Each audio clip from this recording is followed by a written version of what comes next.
This NBA Finals Game 3 Picks edition of the Sports Gambling Podcast is brought to you by Underdog Fantasy. You can win up to 325 times your entry with their new Pick 8. Sign up with SGPN to claim your special pick and first-time deposit offer up to $250 in bonus cash. UnderdogFantasy.com, promo code SGPN. We're also brought to you by Rithmm. Get the best data-driven props and picks from Rithmm. Claim your 7-day free trial by going to sportsgamblingpodcast.com/rhythm. That's sportsgamblingpodcast.com/RITHMM. Hi, this is Merrill Hodge, and you're listening to SGPN. Let it ride, baby.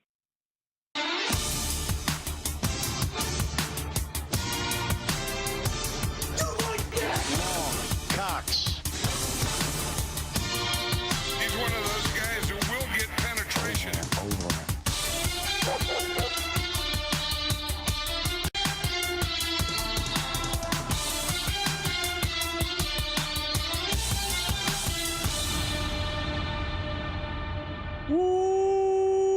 Welcome everyone to the Sports Gambling Podcast. I'm Sean, second the money green with my partner in picks, Ryan, Real Money Kramer. What's happening, Kramer? Dog. Say it with me, Sean. Dallas sucks. Dallas sucks. Dallas sucks. I mean, unfortunately, they actually do suck. They could not hit a free throw to save their life. 12 of 19 game 1, 16 of 24 game 2. I mean, they had the perfect Celtics couldn't hit a shot to save their life game. It seemed like the perfect time for our Mavs to strike Ryan. Couldn't get it done. Extremely disappointing. Dallas sucks. Let's just stick with that. Yes. Sticking. Yeah. I mean, really, that's my recap. Like, what happened to this awesome Mavs offense? Now, maybe we'll see that. You know what they need? 3. They need Zeke out there setting screens. Zeke, yeah. Or Zeke, Holiday Zeke, where he jumped in the Salvation Army charity bucket. He was a bucket. I forget who was on it, but when he was putting on some pounds, they're gonna need the jaws of life to get Zeke out of the Salvation Army bucket. It's like one of those. I'm scared to say it, but those Chinese finger traps. That's Zeke Probably in the can't Salvation Army. But bucket. yeah, I mean, that's Zeke. You get it once the bottom half gets in. Stuck. Completely jammed. All right, Ryan, we got a lot to get to. Got some special guests talking NBA Finals Game 3. Joining us on the line from Rithmm, he's their Chief Marketing Officer, Mr. James Santor. James, thanks for calling in, man. What's happening? I mean, I love to start with a nice Dallas sucks. We're good. Dallas sucks is the best way to start a show for me. I hate everybody in Dallas and all the Cowboys, Mavericks, everybody. So it's pretty great to hear that. Go Birds. And obviously I'm from Philly. So yes, if you're watching, he's got the sweet maroon Phillies throwback cap on. And James, this is something that, he threw in the Go Birds. Kramer, of course, being the Giants fan. But Kramer, we can both celebrate the hatred of the Dallas Cowboys, them getting destroyed. I mean, the happiest I felt in this. But I'm going to stand over here and throw rocks at Dallas. I'm not going to do it with you. No, okay. We're just happen to be doing it at the same time.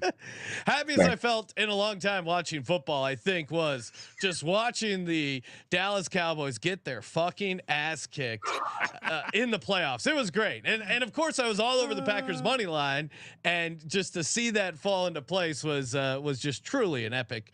I imagine you also enjoyed it. I have the most South Philly story of how I actually watched that game.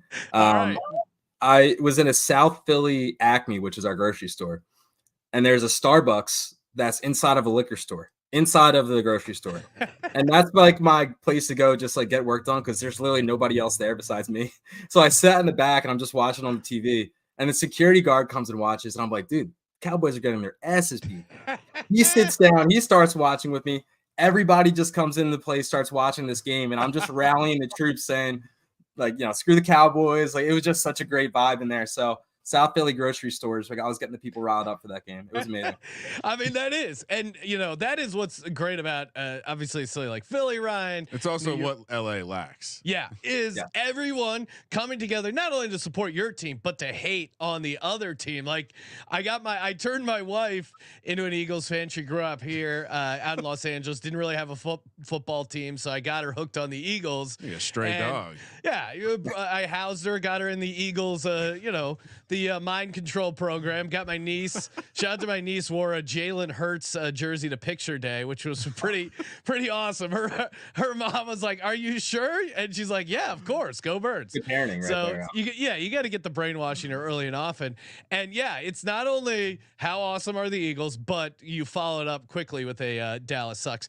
James, I can already tell, one, just being a guy from Philly that likes sports, true D-Gen vibes. How did you get involved with Rithmm? Kind of explain your role, and I know we've been pumping up Rithmm, but for people who haven't already hopped on, like, let's talk about you. How'd you get going with Rithmm? Yeah, it's been pretty cool. I've been with Rithmm for about a year now, and my background, again, I'm from Philly. I grew up in South Jersey, which is a big thing, closer to Philly than most people from Philly, so like 10, 15 minutes away. I went to LaSalle here in Philly, played baseball. No idea what I wanted to do.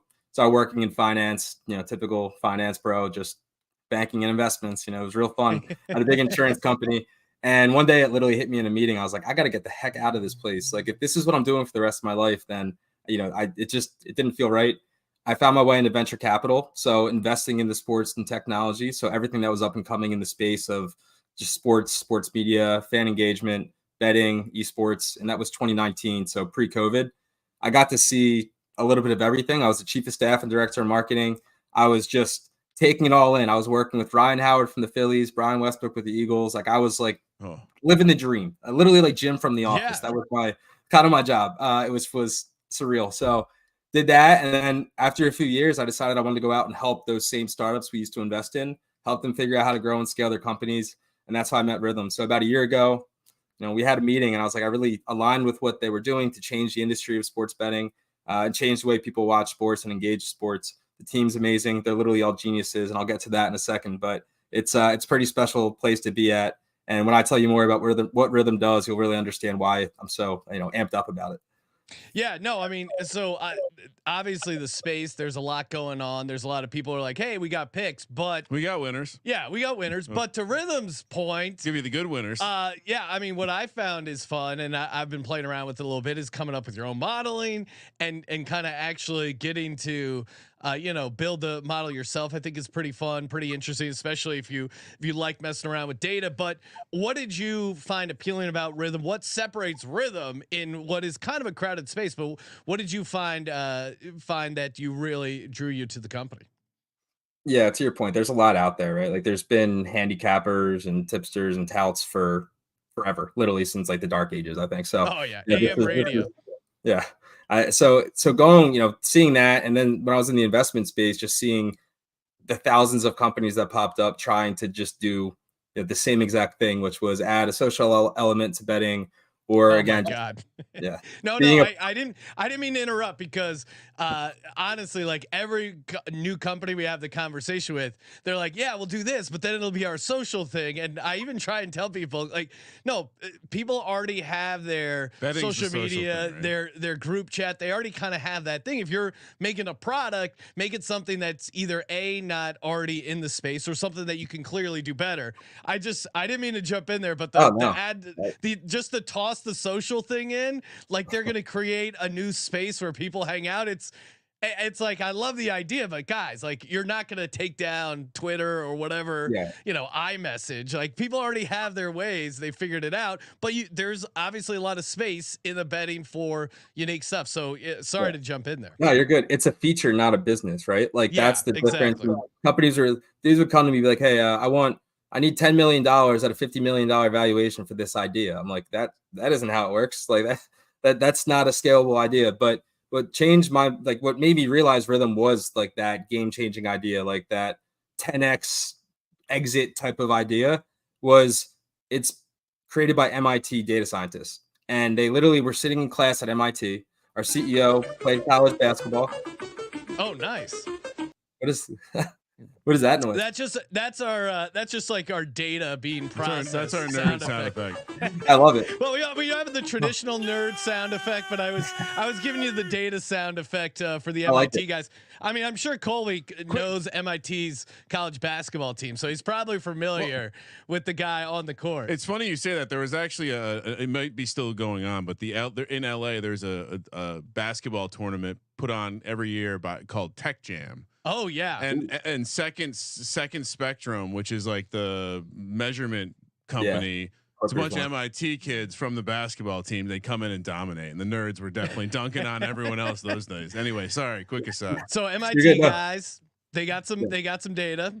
Yeah. So basically, again, CEO that played basketball in college, CTO that was in the military evacuating people using data from Afghanistan. And they came together. They're in class learning about data models and analytics applied to finance and stocks. They're like, why can't this be applied to sports betting? They came together like, we're going to create an algorithm, test this. It worked. And they were like, what do we do with it? Do we use this ourselves and have to go state to state, placing bets with shady people, that like old school sports betting mentality? Or do we create this and make this for the masses and allow people to really understand how to not just get data and get the output, but the process of being able to understand why it's valuable? And that's what differentiates Rithmm. It's the personalization, but the fact that there's always a team of literal MIT data scientists, PhDs, and quants that are updating the back-end algorithm to make sure you're getting the best recommendations every day. So you get to create your own algorithm and then get people to make sure you're always having the best chance of success. It's pretty damn cool. No, it's fun to play around with. Certainly you can kind of get lost playing around with all the options, tweaking out on it. And then, hey, if you're like, this is too much heavy lifting, you can just stick with what they got there, right? Like, obviously, if you just fire up the app right now and hit NBA for Game 3, you're going to see some of the stuff that Rithmm likes. They got you for WNBA. They got you for golf. They really kind of cover it all. I cannot wait till NFL Week 1, getting in on football as well. Kicking it over. Well, I was gonna say it's very genius because the thing that the touts and the quote unquote smart people hold over us is they have a model. Yes, and so you can say I also have a model. You've created model as a service, and now anyone can create their own model. They can put their model in their Twitter bio, their social media. They can be a plus EV better now. So I think it's. And as someone who comes from the nerd space and formerly in the data space, but in general, I think a lot of times these apps that are trying to create some sort of graphical representation of data to help you win a bet do a really shitty job of it. And I told Sean this multiple times in the office. I go, I'm going to give him UI feedback. Yes, I'm going to give him positive UI feedback. It's a very right behind closed doors. Ryan is he's a vicious analyzer of that's good. We need that, right? Of people's text. So I love talking to people who run product teams. I will give you all the feedback. You've ever seen like the Real Housewives of Beverly Hills? Imagine that, but it's just Ryan eviscerating someone's database representation. He wanted to even use GUI there. He didn't. So hats off to you, Ryan. Congrats. Anyway, the product's really awesome. I know you're going to be sending over some how-to stuff we're going to post on the website to help people even get into it more. Obviously, make sure you get the free 7-day free trial, sportsgamblingpodcast.com/Rithmm, RITHMM. But James, we can't let you go without getting some picks, some takes for Game 3. I don't know about you. I was kind of torn. I don't like rooting for Dallas, but man, I don't want to see the Celtics team win a championship. That to me is worst case scenario. So I've been fading them, and it's not been great. I did get the 7.5 in Game 2, which was very fortunate. But what do you like? What is Rithmm like for Game 3? Any props, picks that are jumping out at you? Yeah, and I agree with you. If this series could just end with nobody winning, it'd be the best thing in the world. I said the same thing about the Bowl. I was like, if this thing could just be 0-0, everybody goes home mad, I'd be thrilled. But yeah, look, I think the Celtics have been the best team all year, and it's obvious, and it's more of a matter of can they actually get it done, which again is always a fun thing that we're used to in Philly too. But this is the best team that they've had. Drew Holiday is forever going to be haunting me because I've always wanted him to be back in a Sixers jersey, because where else can you get a two-way player like that? That's a veteran leader that just. He played like it's just so obvious to me. Like same thing with Jalen Brunson. How do guys let these guys slip, and then all of a sudden they're superstars and they're right there at Villanova? Yeah, come on. I can hold a whole episode about that, but I do have some great props for you guys. I have no game picks for this game. Again, this big part of my process is a process, right? I go through Rithmm. I have 2 Rithmm AI models, which I press a button and that creates and takes AI algorithms from the data scientists and makes it really easy for me to then get the output of the picks. And then I have one personalized one. But for me, if I don't have where it has 3 stars saying that recommends this game for a game pick, I don't take it. But for prop picks, I have 4 for you guys. Oh, let's go.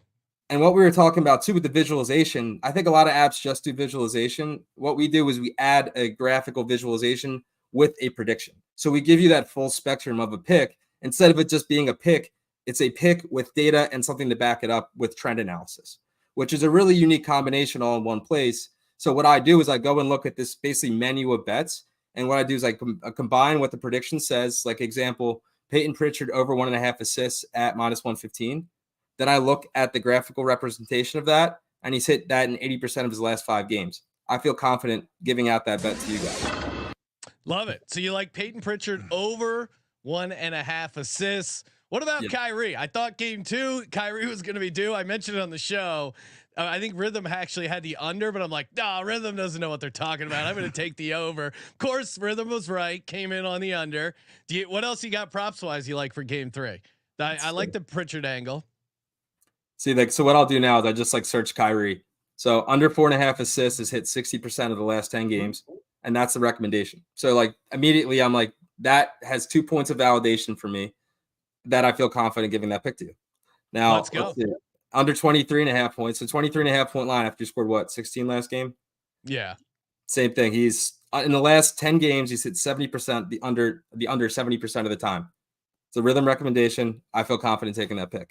So that's where, like, if I'm sitting, like, if I was sitting at a bar, because I would never watch this game in my own house. I was at a bar and I was like sitting with my buddies, and I was like, what are we going to bet on? I'd pull Rithmm up. I do exactly what I just did and see where these points validate. So my models are validated by the data and vice versa. So I am not a good bettor until this year is the first time I've ever been like, I feel confident giving out picks and making my own bets now, like, because I actually have a true form of data that's powering me to do it. I used to just wake up and be like, go Birds, go Birds, money line. I still have some of that. I still have some of that in me. It doesn't all have to be business. But also too, you mentioned your buddies. Like, I'm sure everyone has their gambling group chat, and if you're tossing in some props, now you can sound a little smart when you're throwing it out. When screenshot of a graph? Are you kidding me? Come on, no one else is coming. You might as well have done 2 hours of research. So we like the Kyrie under assist points. Peyton Pritchard over 1.5 assists. Can you toss in one more you like for the crew? I'm gonna go Daniel Gafford over 6.5 rebounds at +115, and again, he's hit over 70% of the last I think it was 10 games too. So we've been living on that island. Yes, getting some plus money on it. Well, James, appreciate you calling in. A lot of fun. Make sure you follow James on X at James Santor, Santore, and then of course follow Rithmm as well at _Rithmm RITHMM, and make sure you get the 7-day free trial sportsgamblingpodcast.com/Rithmm. James, appreciate you calling in, and we'll be talking when the Eagles celebrate the Super Bowl, if not sooner. Let's go. You got a place to hang in Philly, man. Go Birds. Great talking to you guys. Great talking to you, James. Appreciate you calling in. And reminder, of course, Underdog Fantasy. Use that promo code SGPN. Get you up to $250 in bonus cash. I know we were just talking about props, but Ryan, Rithmm also super helpful in fantasy projections. Oh, interesting. Yeah, because imagine you open up Underdog Fantasy and you're using the data you got for free in your 7-day free trial for Rithmm. Maybe you like Peyton Pritchard higher, 1.5 assists. Maybe you like Kyrie Irving lower, 4.5 assists. Kyrie Irving lower, 23.5 points. Daniel Gafford higher, 6.5 rebounds. We've been putting a ton of great content over at sportsgamblingpodcast.com, including brand new show hosted by our buddy, formerly of VSiN, Britton Hess. He is doing the Daily Dog podcast. Britton's been on an insane heater to start. Last week was his first week of shows. Monday through Friday, he's giving you his favorite 3 underdog fantasy picks of the day. He's been on tennis. He's been on MLB. He's been dominating. Little NBA as well. So check out the Daily Dog podcast, and of course, UnderdogFantasy.com, promo code SGPN. Every time I see that graphic of that team where I started with 7 straight receivers, it's very beautiful.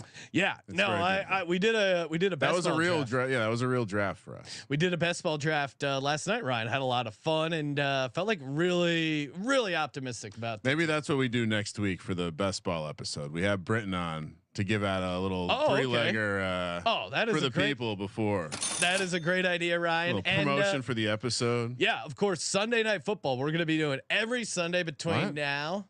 Really? What? Yeah. Every Sunday. Let's do those. Your acting was so good, Ryan. You threw me off. I've every Sunday. I throw the wife off too. Between now and the actual NFL kicking off, Sunday Night Football. We're going to be doing a football themed episode. NFL best ball, NFL futures, team previews, 32 NFL team previews right around the corner, and also taking your calls. Any NFL question you want answered leading up to the season, call in. Of course, we got the Discord call in request to talk line ready to go. Let's keep the game 3 picks conversation going. Joining us on the line from the NBA Gambling Podcast, Mr. Terrell Furman. What's up, Terrell? Oh, nothing much. Just on here, continuing my WNBA heater. I mean, you guys, why are you not tailing? Why 15-2 on my locks? 15-2. Yeah, I mean, it's been a fun ride just tailing along with Terrell there, because obviously NBA Gambling Podcast, but also WNBA gotten off to an insane heater with his locks, 15-2, and Rithmm also got you covered for the WNBA. Do you believe in miracles? Do you believe in miracles? Joining That's us, actually a great idea for a clip. Also on the line from the NBA Gambling Podcast, MLB Gambling Podcast as well, Mr. Lonte Smith. Lonte, what's happening? How we feeling? My guys, how y'all doing, man? I didn't get the memo. We were talking about NBA. I thought we were talking about how good Kenny Pickett looks and not Jalen Hurts. I didn't know. Wow. Already trying to get the QB controversy going. Hey, just because Kenny Pickett is shining in training camp doesn't mean Jalen Hurts isn't. And look at this. We got two. It's a 3-on-1 as far as Giants fans. Ryan, now I'm wondering why Ryan went out of his way. He's like, no, it has to be Terrell and Lonte. I'm like, all right, I like both guys. Let's get them on. Yeah. And I see what you were cooking up behind the scenes. Yep. I mean, this is a lot of smack to me. I mean, Kenny Pickett versus Daniel Jones. Let's be honest. Who is better, Terrell? Oh, I mean, if we're talking about garbage and trash, then I mean, why would we even bring this up? But let's just go ahead and bring up the quarterback that actually, went to the playoffs, won a playoff game. Like, sure. On the road. Okay. We'll give him that much. We'll give him that much. If we only celebrate the good things, and now he's got an here. elite target. Are you kidding me? Lonte's just gonna shake his head every time I get excited about that. Somebody has to carry the weight. Kenny Pickett. I mean, if the Giants were good, would that be surprising? That's not surprising. If they're good, would that be surprising? Yes. No, we're randomly good all the time. We're randomly good all the time. You're good all the time. Well, not in the last decade, though. Randomly. Okay. Randomly. They are due. Exactly. Like even by Giants standards, say what you will about the Giants, they certainly are due. Do you remember how? I'm not going to disagree with that. Do you remember the year? What the mood was coming into the 2007 season? They were going to fire. They wanted to fire everyone. Strahan held. Everything was horrible. That was pre our podcast. And then 0-2 start, and then this glorious. I think it was Alfred Morris gets tackled at the goal line. The rest is history. Spags is still a hero. Anyway, shout out to that team in Washington that just always gives us a spark. Always gives us a spark. Yeah, you guys really kicked their ass. I'll give that to you. No matter how bad the Giants are. How bad we are. We're always going to beat them. Any situation, you always have Washington in check. So thank you guys. Well, and we're going to bring it up because I'm sure the price for the Giants to sweep the Redskins is not going to be appropriate in the futures market. No. It's a rookie quarterback. Come on. Anyway, let's talk about basketball. Football's not here yet. I'm getting too lathered up. Game 3. Terrell, you watch these sorry. Terrell, what's happened? Why? How did the Mavs not win Game 2? How did they not hit a gosh darn free throw? I mean, Kyrie is now 0 for 8. I sounded like a real asshole. I go, hey, he was 0 for 5 Game 1. He's not gonna be 0 for in Game 2, and he is. What? I don't know what their adjustment is. It's weird. Like Tatum, who I didn't think was going to play great in the series, isn't playing great. Like they had a great opportunity. They peed down their leg. I don't know. I think maybe as a Mavs backer, KP getting re-injured, hopefully that helps them. Their turnovers have been sloppy. They're good at home, but Boston is pretty good on the road, and now their shooting is probably going to come back from Game 2. What do you make of the game 3 action here? And do the Mavs have a chance in this series, Terrell? Well, would you like me to give you honest thoughts? I know I sway you around here, and when I get to talking about them, I get you on the side. But what I will say is, I would like to bring everybody's attention back and go back in time a little bit to 2016 in that NBA Finals.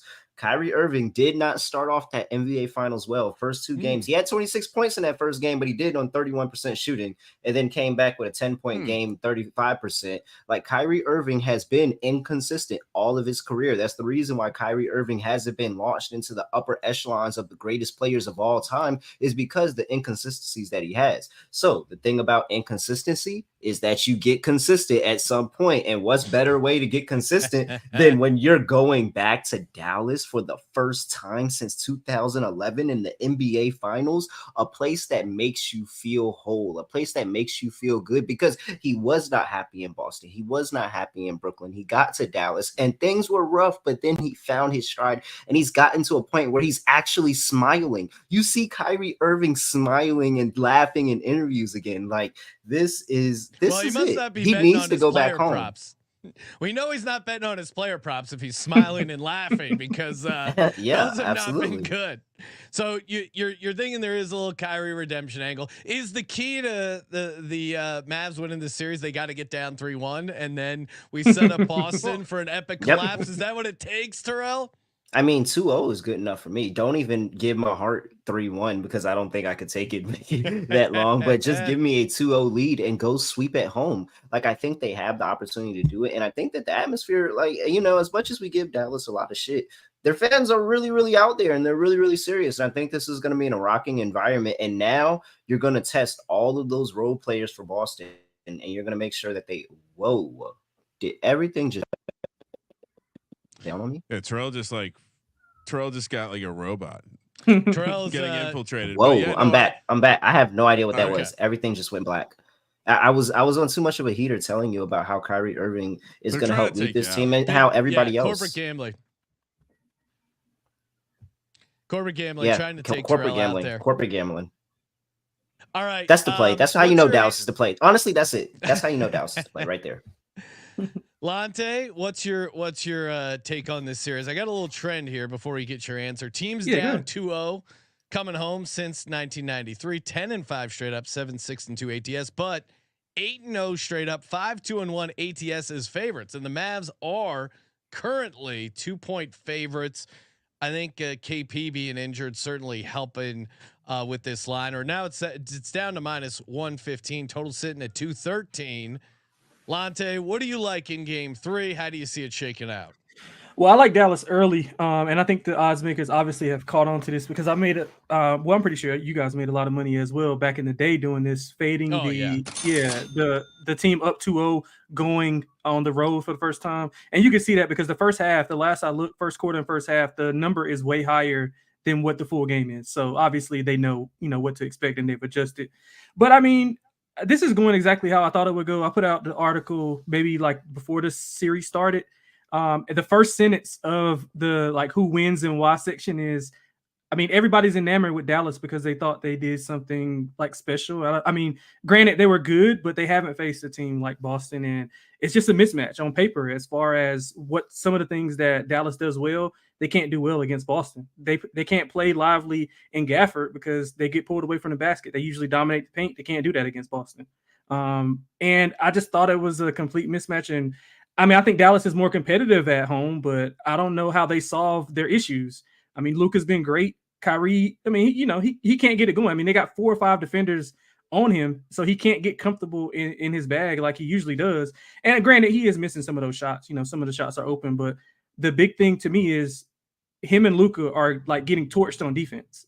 They are literally getting torched on defense and having to work and not hide. So that's taken away from some of the offense, especially for Kyrie, not as much with Luka, but I don't expect much to change. I mean, I think it'll be competitive. Dallas, if Luka and Kyrie can get 60 plus, I think they're averaging 58 in the playoffs before then. If they can get close to 60, I think they can win it, but I think it's a short series. But if they win, they'll split it here to 1-1, and they'll go back to Boston and probably get their doors blown off.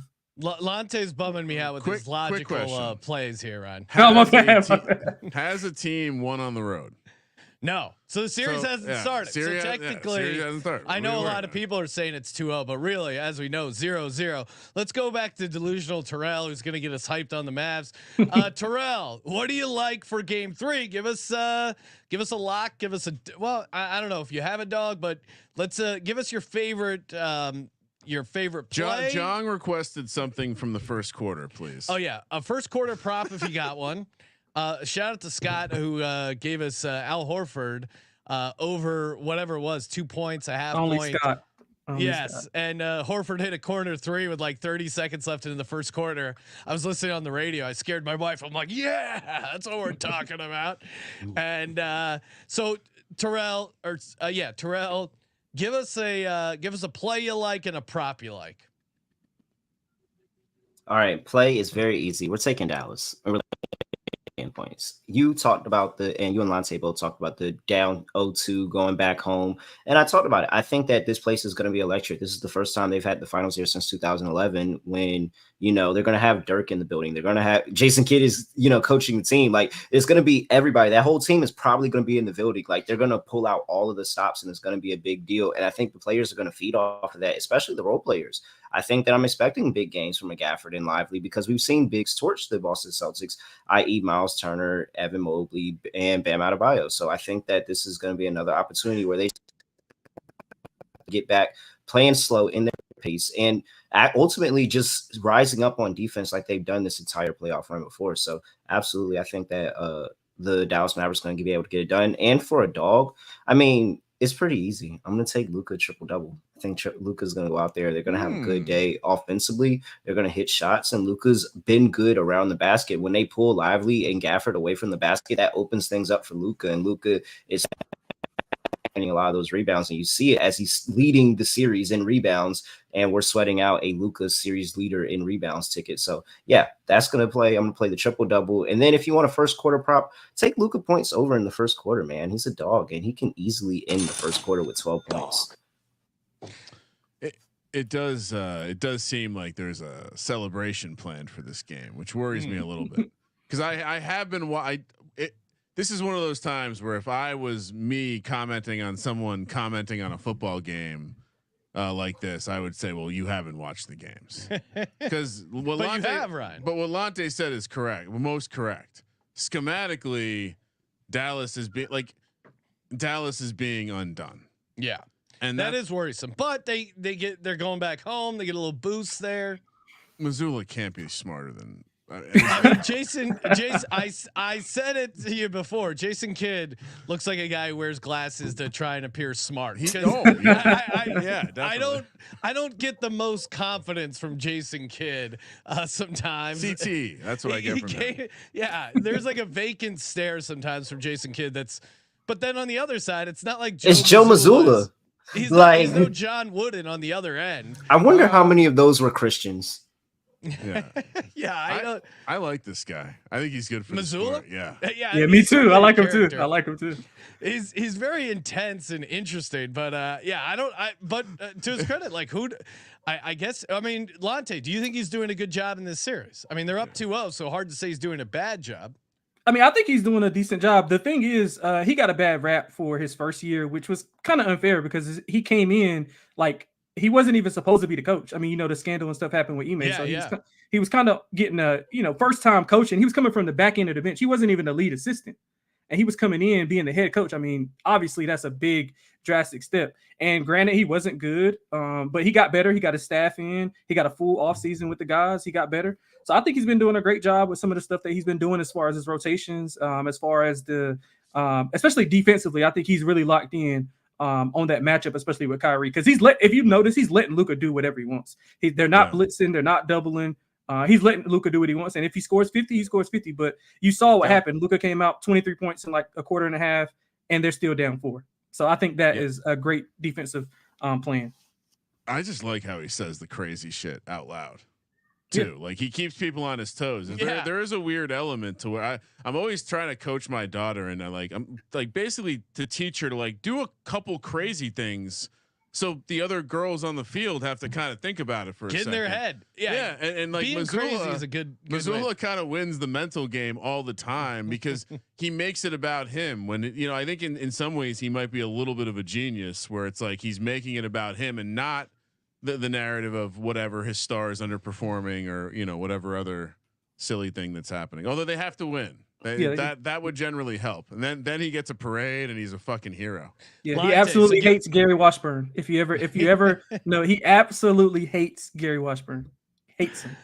Lonte, what do you like? Give us a pick for the game. Give us a prop for the NBA Finals Game 3.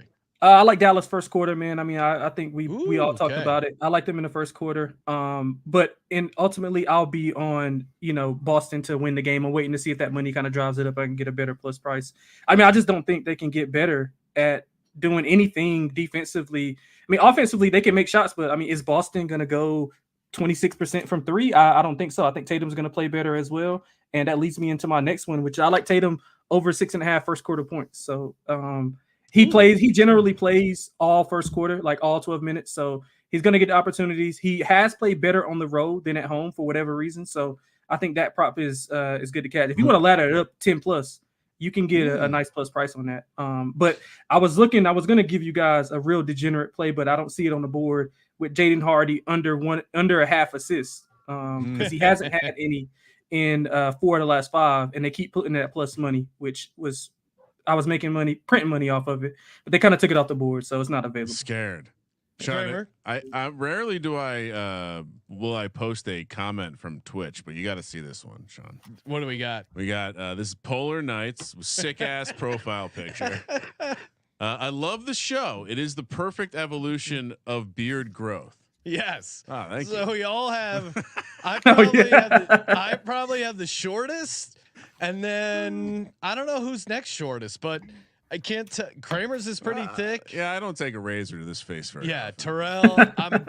And then Lonte's got a part of it that's longer, a little part that's shorter. Yeah, man. It hasn't been brushed or combed or anything today. Man, so, it's looking good. We're a good squad. Good vibe. I appreciate that. Kramer, what do you beard vibe? Great beard comment. Well, I was fully prepared. I like the Dallas first quarter angle. Yes, I think I do too. I feel like it's protecting me from so I'm going to scratch off what I was going to originally do. Okay. And I'm going to say Dallas first quarter.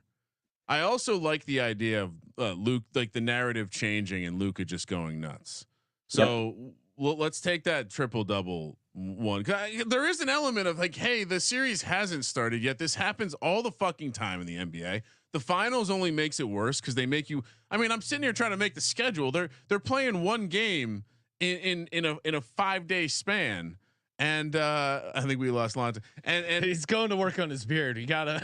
Oh yeah, he got embarrassed. But I just don't understand why. When is the last time we've had something like this happen where it's over. The series is over. People are acting like it's completely over. The shovel out. Do you not know how sports work? Yeah.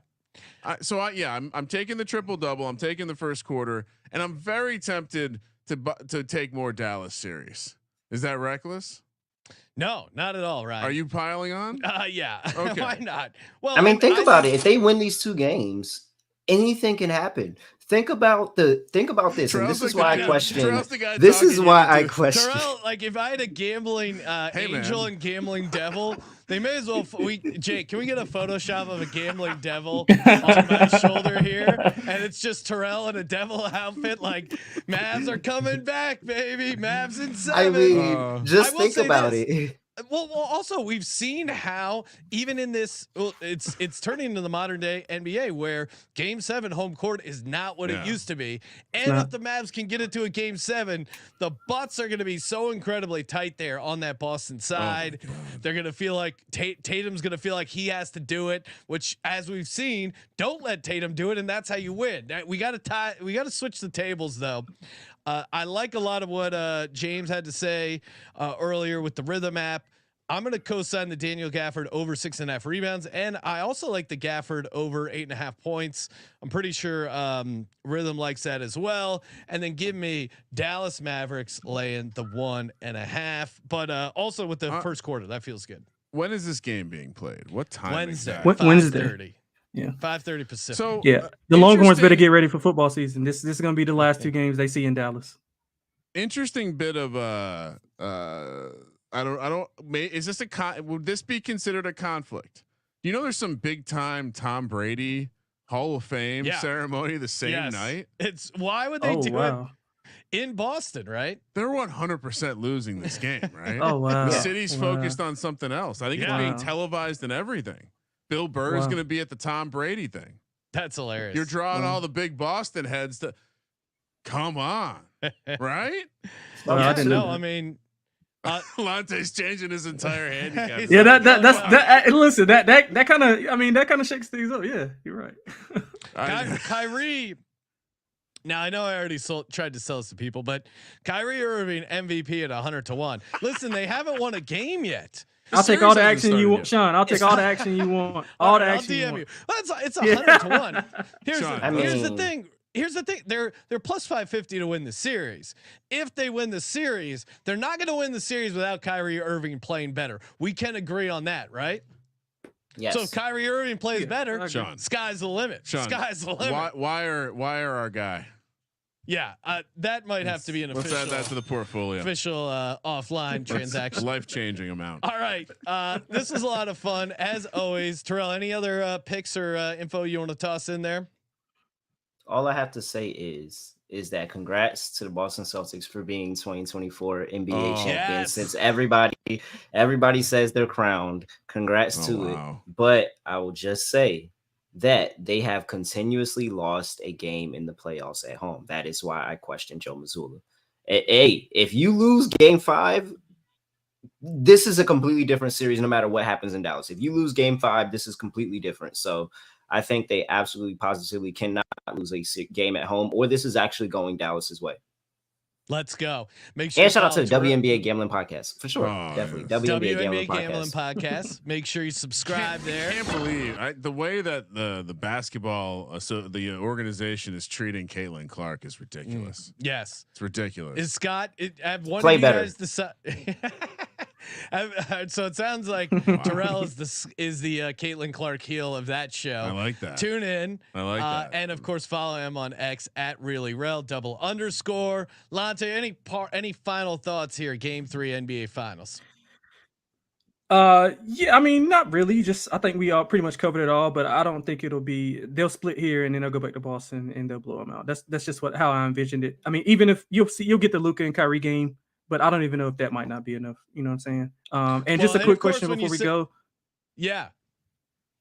I just wanted to know, like, if that was Jason Kidd talking about you and Kramer, which one would be Jaylen Brown? Which one would be Jason Tatum? Any thoughts on that? Oh, wow. It's not comparable. I understand that. I mean, I would say that. Yeah, we don't. Yeah, I don't. It's hard That's to. a good it's answer. hard to. It's more of a. That's boring. Somebody's got to be an alpha. Who's going to be the alpha? Well, who is the alpha? I think Jaylen Brown's the alpha. I did, yeah. But I mean, Kramer. Well, I'm talking about between you two guys. Yes, I would say it's tough to say Kramer is Tatum because he's not taking. Kramer takes charges on the court, and I haven't seen Tatum take a charge. If you've ever watched Ryan play rec league basketball, That's one of my But wait, Jason Tatum went to a private school. Can't be Ryan. Can't be Ryan. Can't be Ryan. Well, I've never been to a private school. That's true. I mean, I'm like dusty ass Al Horford, my game, which is funny being older than a guy and then watching the game and just making fun of him for being old. That's how you know you're old. You're like, this fucking guy's so old. Meanwhile, they're like 38-year-old 38-year-old Al Horford. I'm like, I wish I was 38. Yeah, I got a couple of years on. Yeah, man. All right, follow Lonte on X at XXLonteXX. Check him out on the NBA Gambling Podcast, MLB Gambling Podcast. Ryan, what do we got going on for tomorrow night's show? I was gonna add, Celtic. There's no way you can disrespect Tom Brady by taking the attention away from his big celebration. We got a loaded week. I'm sure we'll be back talking NBA later in the week. Whenever they decide to play Game 4. I think Ryan hasn't gotten the schedule we'll yet. Talk about it. Game 4 if necessary. But we got U.S. Open tomorrow, Tuesday. We're doing a little soccer preview. We got the Euros coming up on Wednesday. We got, of course, PLL Thursday, and we're gonna work double time because we're even gonna cover the College World Series, maybe the NFL Championship. That's great. All of that and no WNBA. That is Not insane. Yet. Not yet. Next week will be your time. We're waiting for it to get. Yeah, we're waiting for it to blow up a little bit more. Any NBA draft? For my heater to end. The Sports Gambling Podcast. Sorry, what's up, Lonte? Any NBA draft stuff you guys interested in? Oh no, they got bigger markets this year. All right. Yeah, we'll get you on talking NBA draft. That's one of those things we got to put the reminder in now, Sean. Yes. Richard, yeah, that might flip. That's not my feed isn't all NBA draft stuff. I'll be honest. I'm looking at the schedule. The fact that the sportsbooks have a Bronny James draft section of betting is fascinating. I will admit I am intrigued by this Bronny James, how much people are caring about it, and the fact that everyone is betting on him to go number one overall. No, he sucks. Is he the Caitlin Clark of the NBA draft? Is he? I'm deep into the digital ponies, and it's all about buying blood. You know, I mean, you're not going to draft LeBron James' kid just because. I mean, it didn't even happen with Michael Jordan's kid. Not even close. Come on. It was a whiff. All right, stay tuned. Smash that subscribe button. Smash! Thank you for participating in the Sports Gambling Podcast. For the Sports Gambling Podcast, I'm Sean at Stacking the Money Green. He's Ryan. To answer your question, Lonte, I did once save Sean's life in the parking lot of Giants Stadium. Kramer, okay. let it ride.